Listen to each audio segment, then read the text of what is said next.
Friend of mine was recently going through a really hard time. They were going through a breakup, and the reason they were going through the breakup involved fear. Something had happened in the relationship that made them fear this person, but it also made them fear leaving this person. And in trying to make the choice to leave the person, they were put in this constant state of fear where once they made the decision to leave, they'd then start working on the plan to leave, and they'd get scared, realize they didn't want to leave because they were too scared to execute the plan, and would pull back on the decision to leave. And every time they would decide they wanted to leave, they would get right back into planning mode, and it would make it more difficult for them to actually plan, because they would be right back into, well, now that I'm having to execute this, now that I'm working on this plan, I'm scared again. And so what I pointed out to her was that the execution of the plan, the planning of the plan, and the decision to leave didn't have to be one thing. It didn't have to be one moment. She could, and this might be obvious to you guys, all of you guys looking from the outside in, but I hope this resonates with something you're going through right now so that you can also accomplish this. You can make the choice to leave a relationship, and if it's not safe to then pull the trigger, you can make the choice and then plan over time how you're going to get out. You can make sure you have everything lined up, and you can do so in a calm and orderly fashion. If you go right from the decision of I'm going to leave to trying to pull off the breakup, you're not going to give yourself enough time to actually pull it off smoothly. You might still be emotionally triggered from whatever made you decide that the breakup is officially, whatever put you over the edge to finally be done with somebody that you actually wanted to spend the rest of your life with, potentially.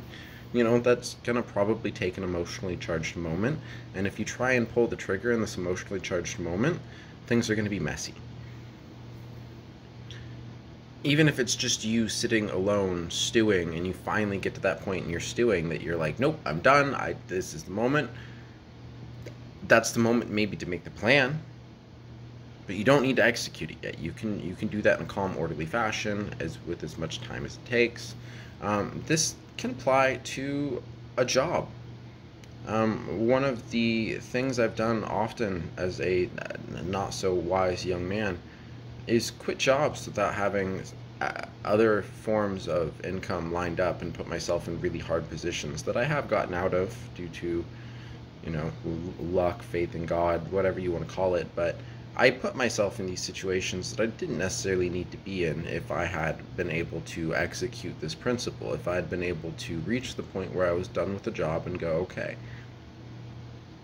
it's time to put in a 2 weeks notice. And this is a little bit of wisdom I'll put out to you. Even if you are a wonderful worker, if you are the best worker ever, even if you are a loyal worker, and even if you have every intention of working out your 2 week notice as the best worker, there is still a chance that your bosses will not want you to work out your 2 week notice. They might get short with you. This is something, if you're relying on their income, you need to understand. There's a possibility when you put in a 2 week notice that your boss just takes you off the schedule. So when you hit that point in your relationship with your work that you think, I need to quit, the decision to quit and the plan to quit don't have to happen at the same time. You can decide to quit and then go, okay, my plan to quit is go get jobs elsewhere, and once I have the job elsewhere, I can put in the 2 week notice, and I'll let my new employer know that I'm going to be putting in a 2 week notice. And at that point, if my employer cuts me, I can start early. Say, I don't think that's going to happen. I'm assuming they're going to need me, but you can plan these things out. You don't have to be so reckless. Now, this is harder than it sounds in practice.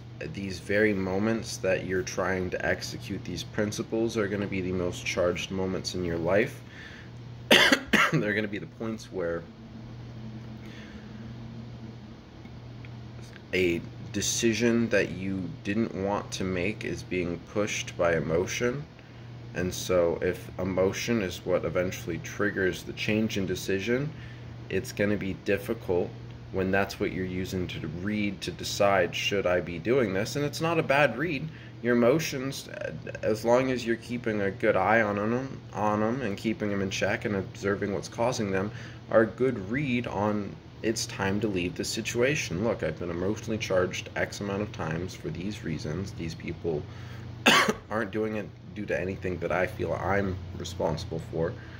Maybe it is time to leave the situation.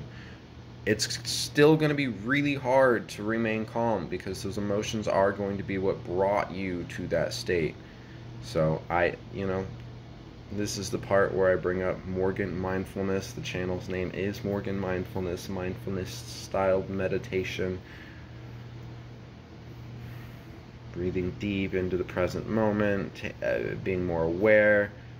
Any really meditative practices can help you pause, can help you make these distinctions, can help you notice even in the present moment, I want to blow up, I want to just end this relationship now and tell my partner we're over, and I know that I'm scared, I know that if I do that there's a possibility I'll get hurt or even hospitalized, and I need to be mindful of my situation, and while I know I need to leave, I need to do so in a safe and calm fashion, because if I try and execute this too fast, I'm gonna get hurt.